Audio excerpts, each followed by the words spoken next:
All right, let's talk about a massive change that's rewriting the business playbook. For years, the thinking was simple.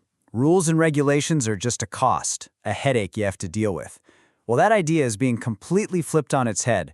We're now seeing that for the smartest companies, these new pressures aren't a burden at all. They're actually a huge source of opportunity. So here's how we're going to break it down today.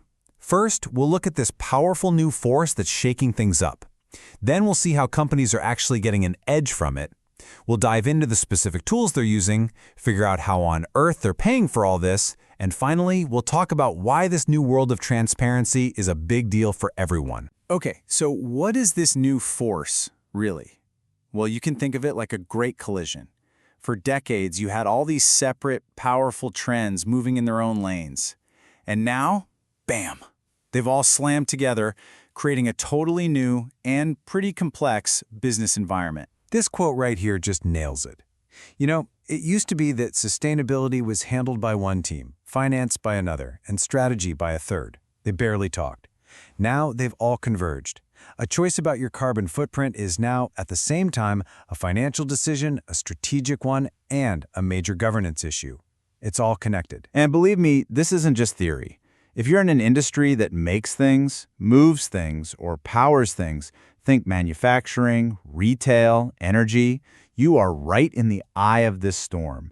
You're getting hit with a perfect trifecta: disruptive new rules from governments, massive pressure from the public to change, and this incredible need to totally reinvent how you operate for a more sustainable world. So, when you're facing a force like that, what do?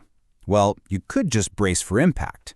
But the smartest companies are doing something else entirely. They're flipping the script.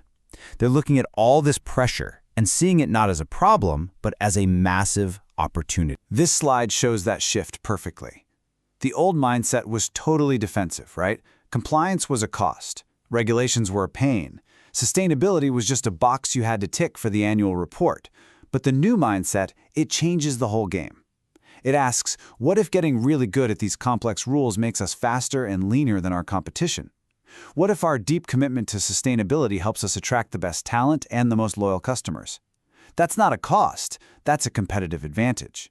And this is the ultimate prize. It's what we call a sustainable competitive advantage. And this isn't just about being green or looking good. It's about weaving social, environmental, and financial thinking so deeply into the fabric of your company that it becomes part of your DNA. You end up with a business that's just built better, built to last, and built to outperform everyone else. Okay, that all sounds great, but how do you actually do it? How do you build one of these modern, resilient businesses? Well, it's not magic. It comes down to having the right strategic tools. So let's open up the toolkit and see how companies are turning these big ideas into action. It all starts with a solid roadmap. Step 1, you have to analyze everything. You dig into the market, your resources, your financials, and you find those golden opportunities for creating value. Then you plan.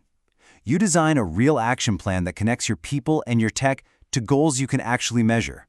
And finally, you execute. You put a real budget behind it, and you use KPIs. Key performance indicators, to track your progress and prove it's working. Now we move from the high-level strategy down to the nitty-gritty. This is where sustainability gets real. We're talking about tangible actions. Measuring your environmental, social, and governance, that's ESG risks. Setting reduction targets that are ambitious but achievable. Making sure your operations can handle the new environmental rules. And doing practical things like cleaning up your supply chain or finding clever ways to cut waste. And all of this has to be reported. The rules are getting incredibly detailed. Just look at these new global standards, IFRS S1 and S2. In a nutshell, they're telling companies, you know how you meticulously report your financial performance? Well, now you need to report your sustainability and climate risks with that exact same level of rigor. This gives investors a crystal clear picture of how these issues actually affect a company's value. Of course, all of this massive transformation, it takes serious investment. It takes a lot of capital, which brings us to the billion-dollar question, maybe even the trillion-dollar question: where does all the money come from? Exactly. This is the question that's on every executive's mind. It's one thing to have this amazing, bold vision for a super resilient, sustainable company. It's a whole other challenge to find the cash to actually build it. So the answer is in this modern funding mix. You've still got your traditional bank loans and equity from investors, of course, but look at the new slices of this pie. You've got billions of dollars in green and transition funds that are specifically looking for projects like these. You've got all kinds of alternative capital sources opening up for companies that can prove their ESG credentials. And this is why corporate finance has become such a strategic weapon. It's not just about getting a loan anymore. It's about modeling the numbers, finding that perfect blend of capital, and negotiating terms that work for you. And get this, the really smart finance teams are actually turning their climate goals into an asset, using them to unlock cheaper and more flexible funding. It's a total game changer. Okay, so let's tie this all together now. We've seen the massive pressure cooker companies are in, we've seen the strategic pivot to turn that into an advantage, the tools they're using, and how they're funding it. So what's the big idea? Why does this big shift toward transparency really matter? Well, for one thing, it matters because this isn't some fuzzy, far-off future. It's happening right now. Look at these dates. These are real challenges that companies are dealing with today. They're figuring out these new disclosure rules, they're rethinking their financial strategies, they're rebuilding their customer relationships. The clock is ticking, and it's ticking loudly. And that brings us to what might be the single most important takeaway from all of this. In this new economy, transparency isn't just a rule you have to follow. It's the foundation of everything. It is the foundation of trust. Trust with your investors, trust with your customers, trust with regulators.